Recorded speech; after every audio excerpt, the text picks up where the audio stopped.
नमस्कार। अपना उत्तर प्रदेश देख रहे हैं आप और मैं हूं आपके साथ ज्योति। नई दिल्ली के बीजेपी मुख्यालय में संवाददाता सम्मेलन का आयोजन किया गया। वरिष्ठ बीजेपी मंत्री रविशंकर प्रसाद ने संवाददाता सम्मेलन को संबोधित किया। अपने संबोधन में उन्होंने क्या कुछ कहा है, सुनिए। परम सत्य यही है ना।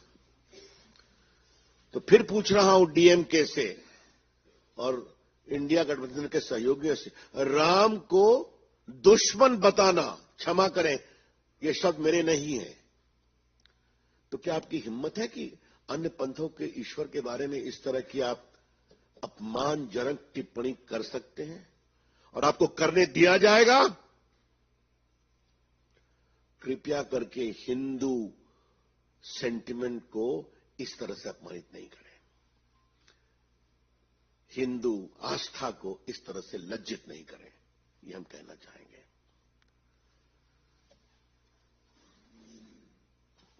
दो बातें और कहनी है।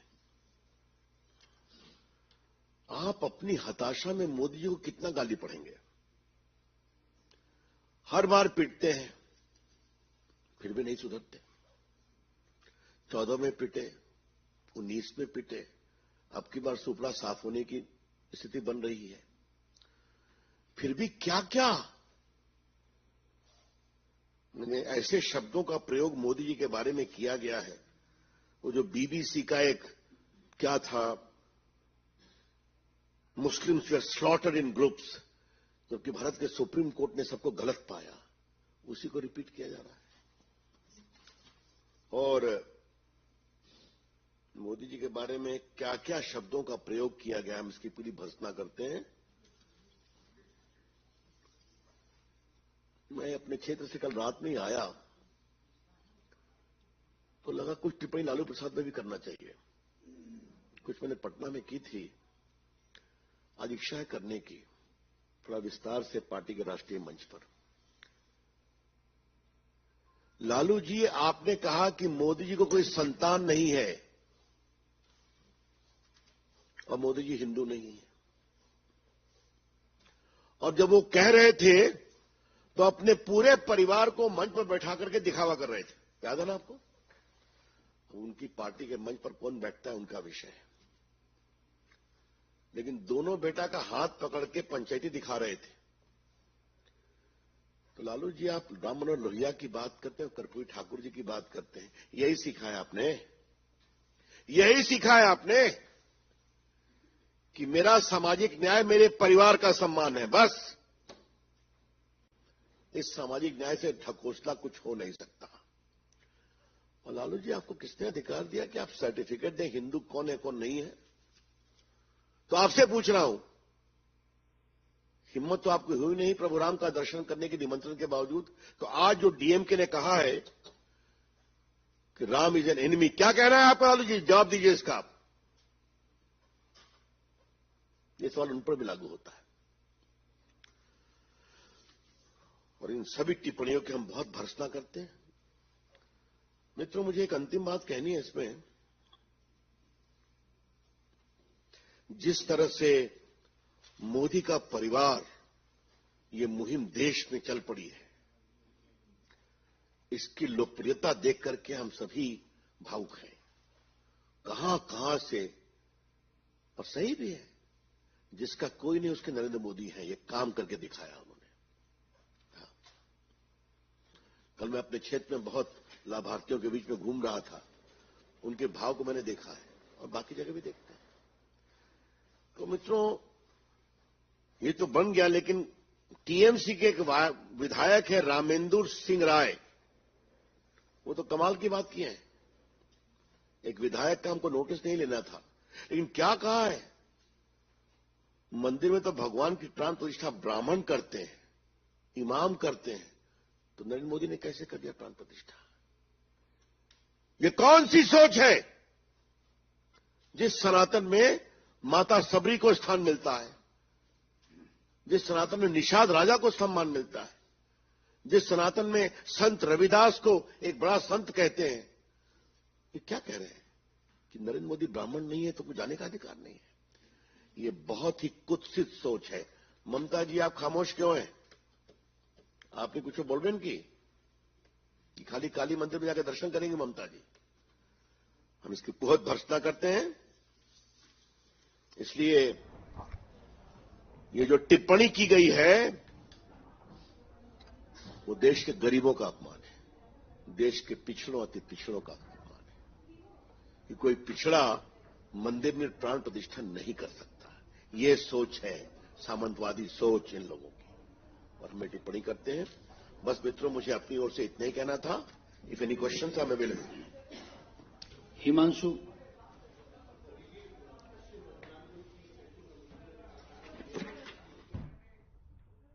तो रविशंकर प्रसाद को सुन रहे थे आप। चलिए रुक करेंगे अगली खबर का।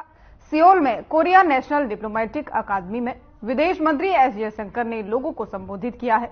अपने संबोधन में उन्होंने क्या कुछ कहा है, सुनिए। Korea, after careful consideration, also released its Indo-Pacific strategy in 2022. My understanding is that it envisages a free, peaceful and prosperous region based on three principles of inclusiveness, trust and reciprocity. This certainly creates the basis for working more closely with like-minded partners. Now, why is it important that we work together?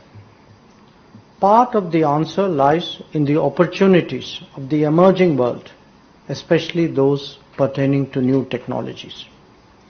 But some of it also refers to the stability and the predictability of the international economy as a whole. We are therefore impelled by both national interest and global de-risking.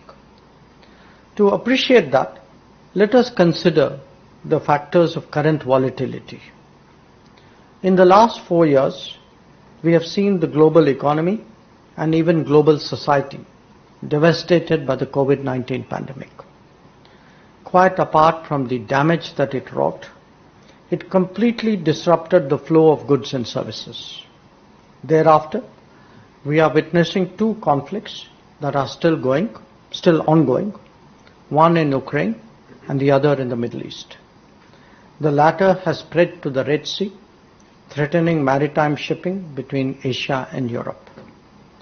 Climate events are another variable that we need to cater for because they will happen increasingly frequently. The world cannot be sanguine about such shocks in the future.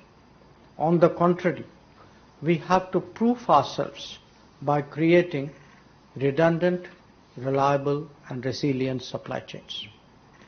Trade and supply chain diversification is one aspect of such endeavors. I understand that the ROK has a 30-50 strategy in that regard.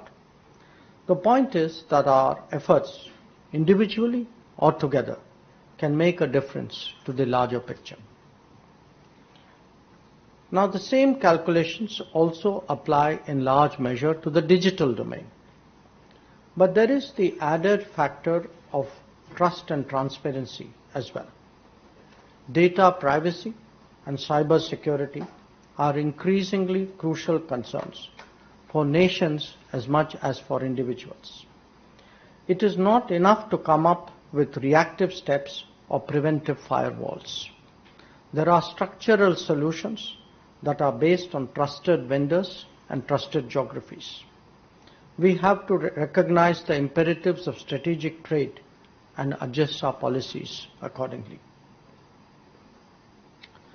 So how do India and ROK respond to this evolving scenario? First of all, by recognizing that the world is moving towards greater national production and strategic autonomy. They may call it by various names in the US, in China or in Europe, but believe me, the underlying commonality is very clear. Debates in this regard are sometimes confusing by painting extreme scenarios of decoupling. और लखनऊ में मंत्रिपरिषद की बैठक के बाद से press conference का आयोजन किया गया। प्रेस कॉन्फ्रेंस में कैबिनेट निर्णयों की जानकारी भी दी गई। कैबिनेट मंत्री ए.के. शर्मा ने बैठक की जानकारी दी। क्या कुछ उन्होंने इस दौरान कहा है, सुनिए।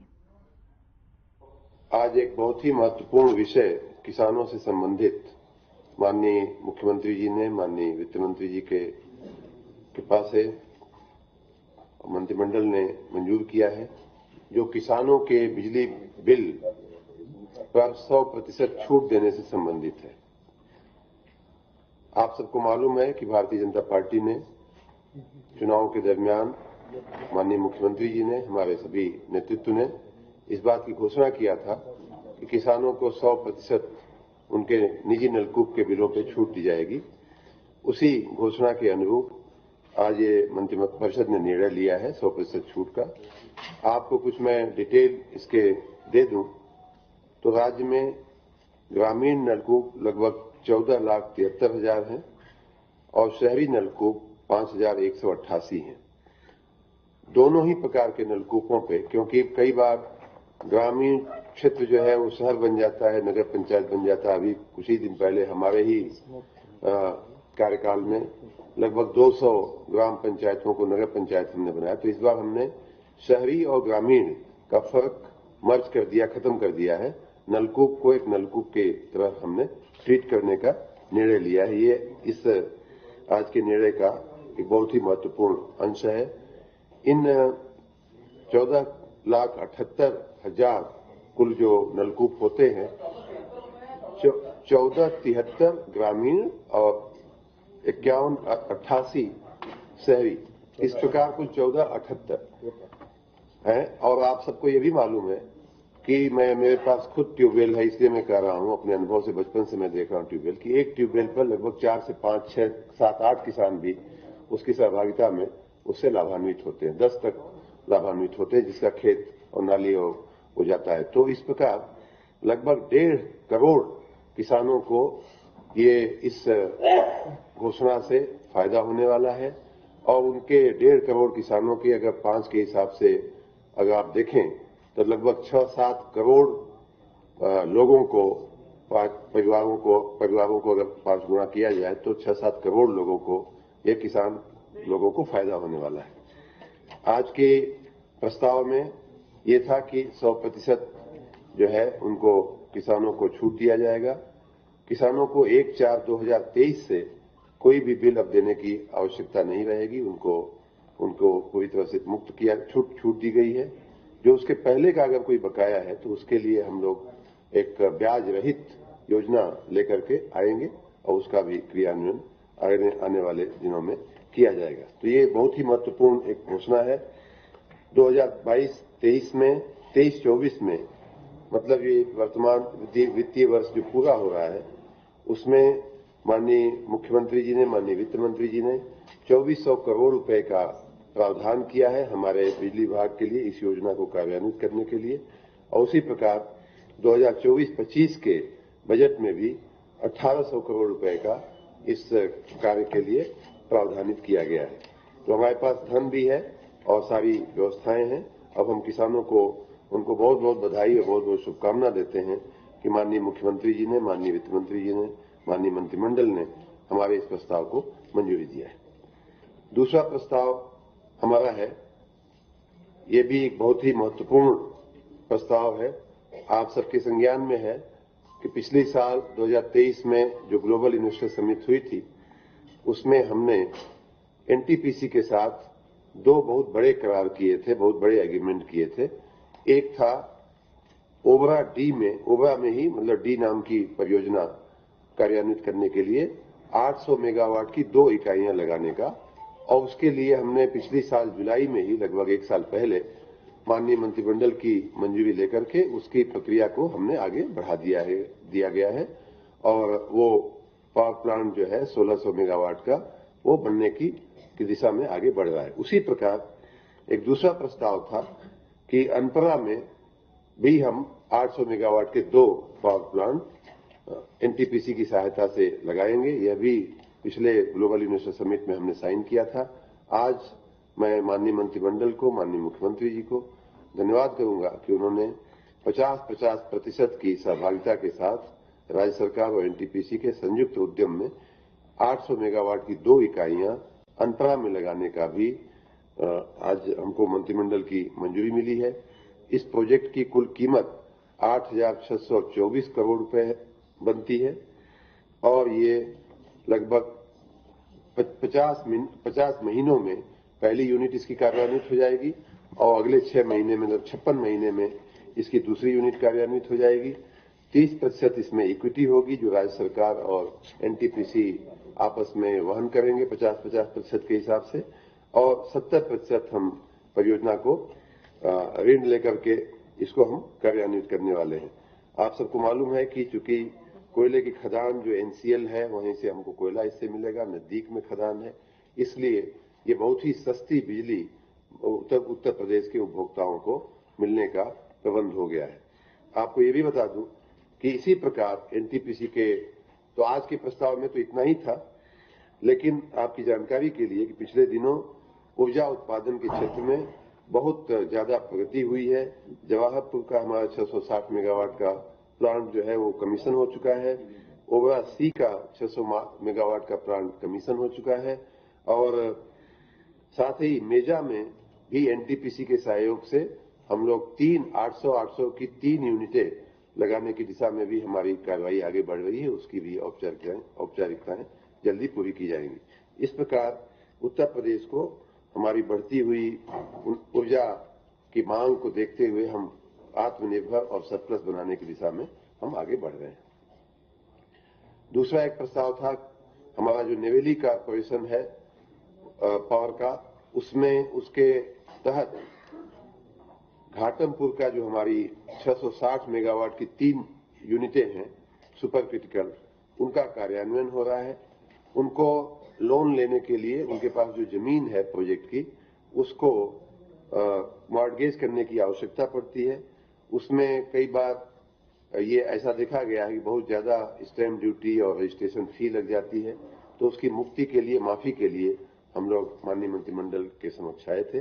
माननीय मंत्रिमंडल ने इस प्रस्ताव को भी मंजूरी दिया है और उसमें 181 करोड़ रुपए का पंजीकरण शुल्क 121 करोड़ रुपए और स्टाम्प शुल्क 60 करोड़ रुपया, कुल मिलाकर के 181 करोड़ रुपए की मुक्ति देने का प्रस्ताव भी माननीय मंत्रिमंडल ने मंजूर किया है। एक अन्य बहुत ही महत्वपूर्ण हमारा प्रस्ताव मंजूर हुआ है, वो है हाइड्रोजन, ग्रीन हाइड्रोजन पॉलिसी, जो हम लोग काफी दिनों से इस पर काम कर रहे थे। हमने काफी इस पे स्टेक होल्डर कंसल्टेशन किया, कई राउंड इंडस्ट्री के साथ, जो लोग जानकार हैं, एक्सपर्ट हैं इसके, उन सभी के साथ हमने इस पे कंसल्टेशन किया और आज हमने इसकी मंजूरी माननीय मंत्रिमंडल ने हमें इसके लिए दिया है। आप सबके संज्ञान में है कि 2022-23 में भारत सरकार ने हाइड्रोजन, ग्रीन हाइड्रोजन की एक मिशन बनाया और कुछ गाइडलाइंस भी उन्होंने 2030 तक कैसे इसको हम अमल में लाएंगे उसके लिए उन्होंने प्रख्यापित किया। और उसी के और साथ में ही माननीय प्रधानमंत्री जी ने ये भी कहा है कि 2070 तक हमें नेट जीरो तक जाना है, मतलब कि जो कार्बन फ्यूल है और रिन्यूएबल जो फ्यूल है, जो स्वच्छ फ्यूल है, ग्रीन फ्यूल है, उसका दोनों का मिला करके बैलेंस हो जाना चाहिए, कहीं कोई ज्यादा नहीं होना चाहिए। हमारा जो कार्बन इमिशन है वो नेट जीरो हो जाना चाहिए। उस दिशा में आगे बढ़ते हुए हम लोग पिछले साल सोलर पॉलिसी ले आए, फिर बायो फ्यूल पॉलिसी ले आए और आज हम हाइड्रोजन पॉलिसी लेकर के आए हैं। आपको जानकारी है कि हाइड्रोजन का उपयोग एक ईंधन के रूप में बहुत बड़े जो हमारे खपत वाले जो कारखाने हैं, जैसे फर्टिलाइजर प्लांट्स हैं या पेट्रोकेमिकल प्लांट्स हैं, स्टील प्लांट्स हैं, इन सब में हाइड्रोजन की को एक फ्यूल के रूप में उपयोग किया जाता है। लेकिन अभी तक ये जो हाइड्रोजन पैदा करने की जो तकनीक थी वो ग्रे हाइड्रोजन कहा जाए उसको, कि वही बिजली या वही गैस के सहारे ये ग्रे हाइड्रोजन पैदा किया जाता था। अगर इसी बिजली को लगा करके हमें पैदा करना है तो स्वाभाविक है कि ये बिजली कहीं न कहीं कोयले पे आधारित होकर के आती है, या इवन गैस से भी हम अगर हाइड्रोजन बनाने का काम करते हैं तो वो भी कोई क्लीन फ्यूल नहीं है, ग्रीन फ्यूल नहीं है। तो इस दिशा में ग्रे हाइड्रोजन को ग्रीन हाइड्रोजन में परिवर्तित करने के लिए एक बहुत बड़ा काम दुनिया में और देश में। और वहीं तेलंगाना के संगारेड्डी में सार्वजनिक बैठक हुई। बैठक में प्रधानमंत्री नरेंद्र मोदी शामिल हुए।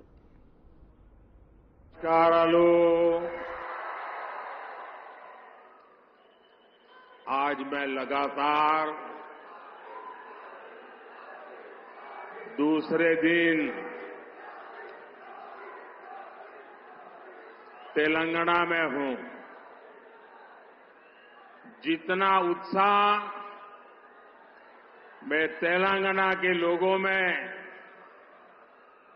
बीजेपी के लिए देख रहा हूं, उतना ही मेरा विश्वास भी बढ़ता जा रहा है। आपके इस स्नेह को मैं, आपके इस प्यार को मैं तेलंगाना के विकास के रूप में 2 गुना करके लौटाऊंगा। ये आपका प्यार, ये आपका उत्साह, ये आपके आशीर्वाद मैं बेकार नहीं जाने दूंगा। ईदी मोदी गारंटी, మోదీ గ్యారంటీ అంటే గ్యారంటీగా పూర్తి అయ్యే గ్యారంటీ।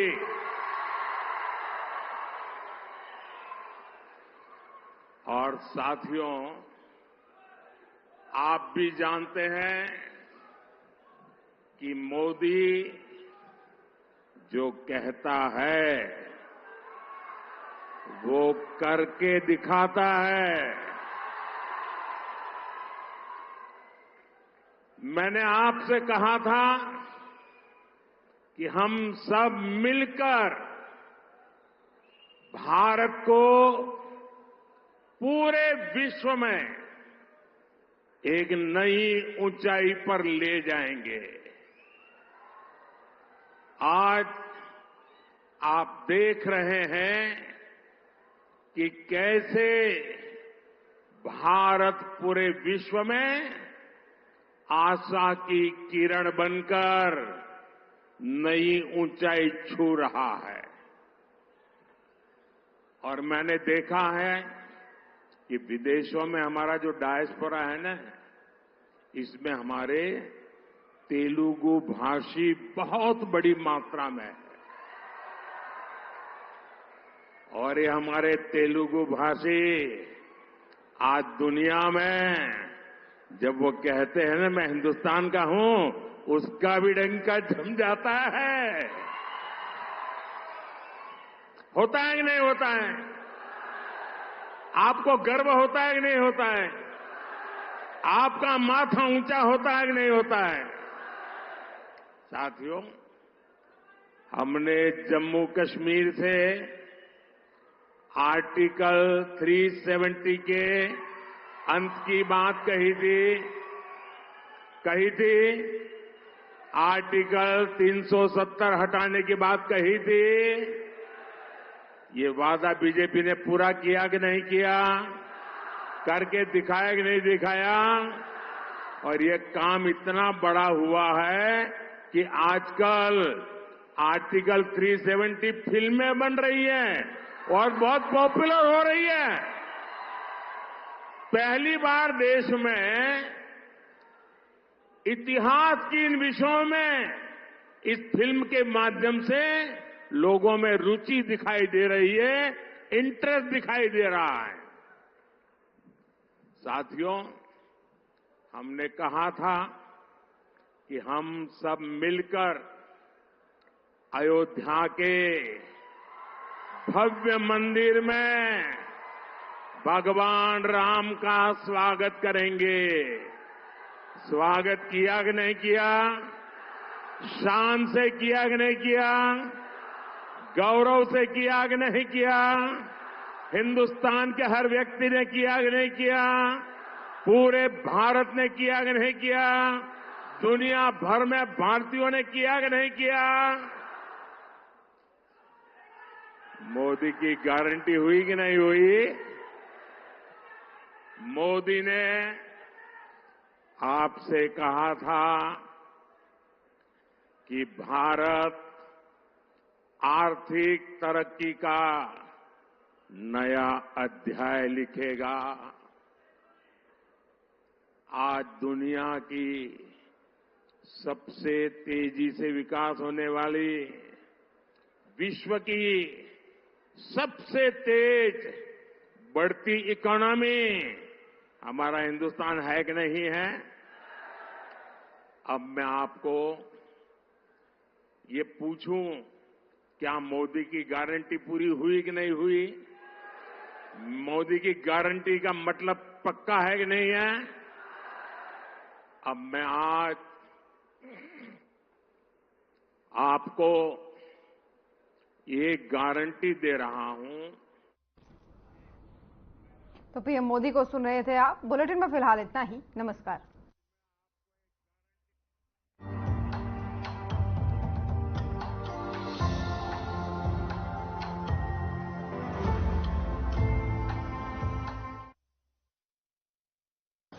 Best channel hit